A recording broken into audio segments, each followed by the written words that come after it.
Ito yung mahirap sa ganitong klaseng pagdinig, Mr. Chair. Alam mo, papalit-palit ka ng sagot. I-reconcile mo nga itong dalawang ito. Ayaw naming sayangin ang pagdinig na ito, Mr. Tumbado. Kung ang sagot mo'y paganyan-ganyan lang, wala kaming panahon para sa'yo. Yes, Paano Your mo kayo Honor. mapapaniwala ngayon na nagsasabi ka na ng totoo? Kanina pa kami nabubuisit sa'yo eh. Sa totoo lang, sinayang mo ang oras ng bawat isang pumunta rito. Hearing no objection on the motion of the Honorable Marcoleta, citing Mr. Tumbado in contempt, the chair hereby declare Mr. Tumbado in contempt and be detained in this Congress for a maximum number of 10 days. Your Honor, So, may we... you're not allowed to speak, Mr. Counsel, in the hearing of the House. The rule is that the Counsel is not able to speak unless approved by the Chairman. Maraming salamat, Mr. Chair. Maraming salamat, Congresswoman Pancho. Mr. Tumbado, yung public declaration mo na may corruption sa LTFRB, na nagkakaroon ng bayaran ng bawat prangkisang ina-approve, 5 million pesos, pinawi mo kaagad yun sa loob ng 2 araw. Maliwanag naman ito.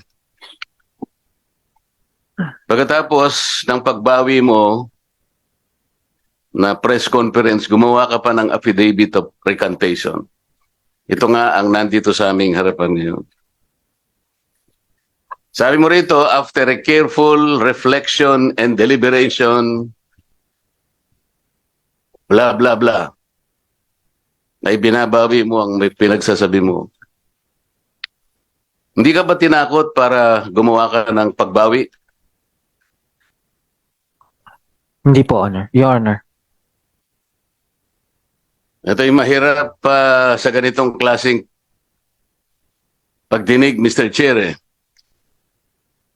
Alam mo, papalit-palit ka ng sagot. Ngayon, kasasabi mo na naman, hindi ka tinakot. Pero dito sa sinumpang salaysay na binigay mo sa NBI, ang sabi mo, nababahala na po ako sa aking kaligtasan at ng aking pamilya. I-reconcile mo nga itong dalawang ito.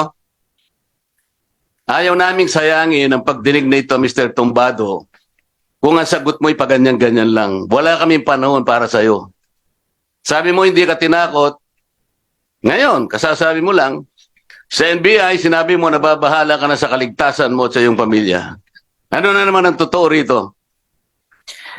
Your Honor, kaya po ako nag-recant dahil po mismo si Chairman Guadis tumawag po sa akin. Teka muna, ito muna ang sabi mo hindi ka tinakot.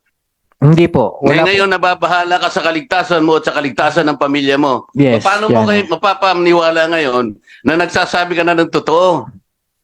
Kanina pa kami nabubuisit sa iyo eh. Sa totoo lang. Sinayang mo ang oras ng bawat isang pumunta rito. Huwag na yun sa akin. Itong mga kasama ko rito, nakita mo yung mga bis nila, nakita mo si Congressman Lee, nakabarong, Congressman Busitas, kanina pang alas 6 ng umaga ito. Naplatan pa. Babayaran mo ba lahat ng damages na ginawa mo sa umagang ito? Ito, tinatanong kita. Kasi kailangan nating malaman kung kailan ka nagsasabi ng totoo at kung kahit kailan magsasabi ka pa ng totoo. Alam mo ba yung kasaysayan ng The Boy That Cried Wolf? Alam mo ba yun? Hindi po, Honor. Your Honor. Hindi ka nag-school? O hindi ka nakinig sa teacher mo nung na hindi mo alam ang literature? Ito high school lang ito eh. Hindi po nabanggit. Alam mo yung The Boy Who Cried Wolf? Kung bakit yun ay napatala sa kasaysayan ng literature? Alam mo? Hindi nga. Pakisabot. Alam mo, hindi. Hindi po. No, kaya pala eh. Kaya ka lang ganyan eh. Yung taong yon, binibiro niya kahit na isang bagay na dapat pagtiwalaan ng kanyang kapwa. Nagpapasaklolo. Sa tuwing hihingi siya ng saklolo, dumarating ang mga tao. Nung pangalawang darating talaga, yung bagay na maglalagay sa kanya sa panganib, at totoo na yung paghingi niya ng saklolo, wala na nagtiwalang tao sa kanya. Gusto mo bang mangyari sa buhay mo yan? Na kahit isang tao, wala nang maniniwala sa'yo? Kanina lang dito, pinresent yung mga text messages ni Congressman Gutierrez. Gusto ko, Mr. Chair, bago ko makalimutan, let us do a forensic investigation on those text messages. Kasi doon, nakalatag. Merong humihingi ng, may magbibigay ng 3,000 pesos per unit, 27 units ng Grab na ipapasok sa LTFRB. 810,000 pesos. Ngayon sinasabi mo, ano masasabi mo ron? Hindi totoo na naman yun. Sinabi mo, splice na. Ang dali mong magsinungaling. Ito yung problema natin ngayon. Alam mo kung nasa korte ka, hindi ka paniniwalaan. Alam mo ba yung recantation maski sa korte? Ayan, may abogado ka. Hindi binibigyan ng halaga ng korte ang mga ganitong klasing, mga walang kakwenta-kwentang mga salaysay. Pagka-recantation. Alam mo kung bakit? Ang korte kasi naniniwala ng yung unang bugso ng damdamin mo na gumawa ka ng pahayag, yun ang mas pinaniniwala. Kamukha kanina. Tinanong ka ni Congressman Acharon. Ano itong mga immediate problems na sinasabi mo kahit na nag-recant ka, pero ito tinitindigan mo? Ayaw man lang sabihin.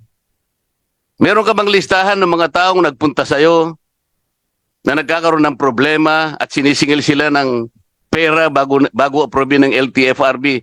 Yun ang pinagsisikip ng dibdib mo eh. Meron ka ba listahan ng mga taong yon na binigyan mo ng halaga, nagagalit ka dahil bawat approval ng prangkisa ay humihingi sila ng pera sa LTFRB?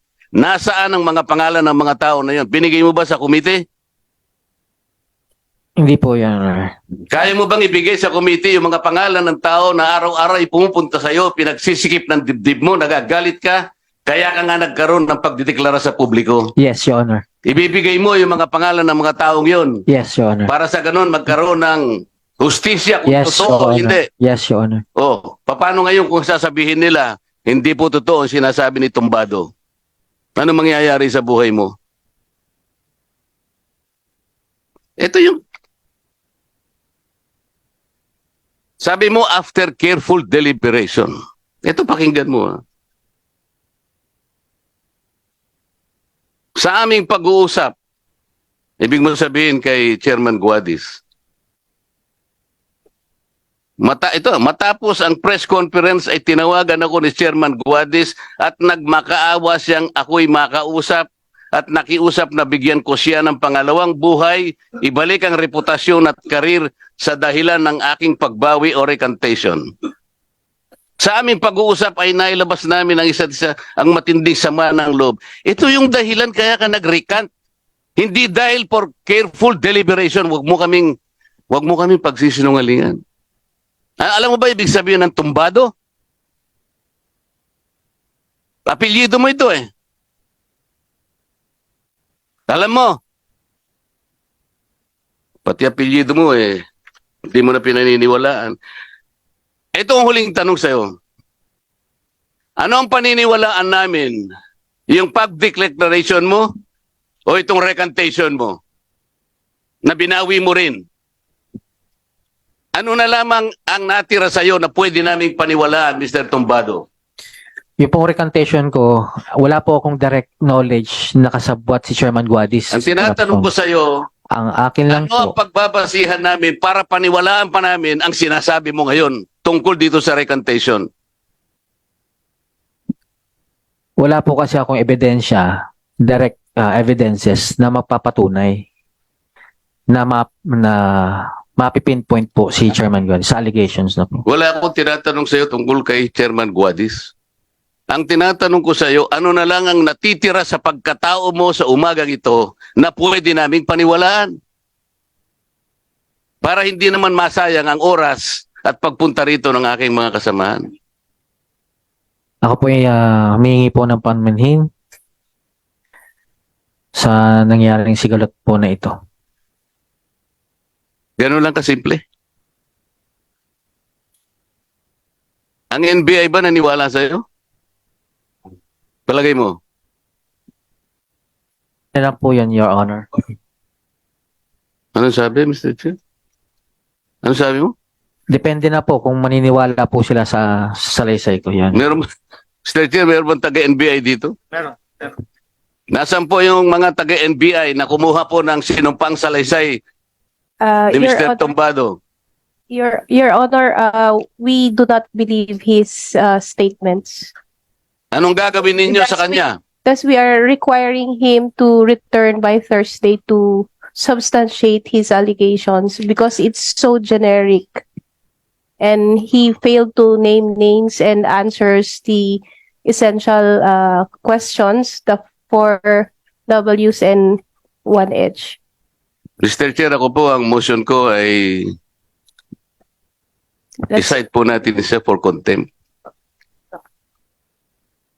Dahil po sa ginawa niya sa atin sa umagang ito. Ito po ay kawalan ng paggalang. Wag na po ako. Ito po ang mga kasama ko rito. At ang kabanalan po ng pagdinig na ito, hindi po biro-biro ito eh. Hanggat hindi mo na ipakikita sa amin na pwede kaming paniwalaan, bigyan mo kami ng pagkakataon, mahusgahan ka namin, na meron pang natitira sa pagkatao mo na pwede naming paniwalaan na magagamit ng kumiting ito. Mr. Chair, hindi po natin dapat palampasin ang ganitong klaseng paghamak. I believe the answers supplied by Mr. Tombado to us for every questions asked by its member did not bring any consolation, did not bring any enlightenment on the part of the members of this committee.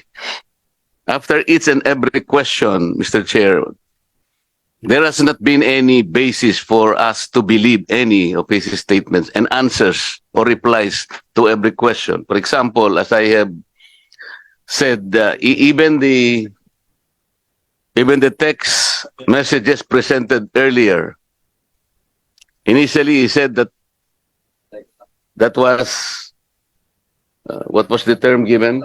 Lies. No, the earlier term is that he said that is authentic. And in the next question, he said it was spliced. And when he was asked whether the spliced material is still authentic, he said it's no longer authentic. So we cannot rely on the answers of this witness or this resource person, Mr. Chair.